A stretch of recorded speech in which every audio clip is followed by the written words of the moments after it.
একটি দেশ যখন তার অস্তিত্ব রক্ষার লড়াইয়ে নামে তখন নীতি নির্ধারকদের ভাবনা হওয়া উচিত দূরদর্শী এবং মানবিক। কিন্তু ভাবনার দিগন্ত যদি সীমাবদ্ধ হয়ে পড়ে মধ্যযুগীয় হীনমন্যতায়, তবে তার পরিণতি হয় ভয়াবহ। দক্ষিণ কোরিয়ার জিন্দো কাউন্টির প্রধান কিম হিসু জনসংখ্যা কমে যাওয়ার সমাধান খুঁজতে গিয়ে এমনই এক ফর্মুলা দিয়েছিলেন যা শুধু তার রাজনৈতিক ক্যারিয়ারকেই নয়, বরং আধুনিক সমাজের বিবেককেও দাঁড় করিয়ে দিয়েছে কাঠগড়ায়।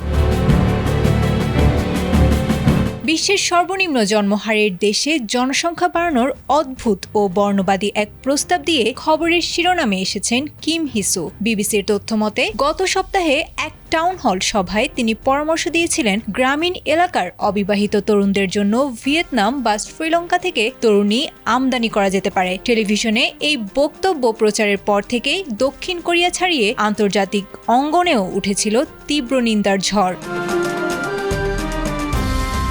অধিকার কর্মীরা কিমের এই মন্তব্যকে অভিহিত করেছেন নারী অবমাননা ও মানব পাচারের মানসিকতা হিসেবে। তাদের মতে নারীদের মানুষ নয়, বরং শুধুমাত্র সন্তান উৎপাদনের পণ্য হিসেবে উপস্থাপন করেছেন এই কর্মকর্তা। কূটনৈতিক স্তরেও পড়েছে এর বড় প্রভাব। সিউলে অবস্থিত ভিয়েতনাম দূতাবাস এই মন্তব্যের তীব্র নিন্দা জানিয়ে একে দাবি করেছে অভিবাসীদের প্রতি চরম অসম্মানজনক বলে।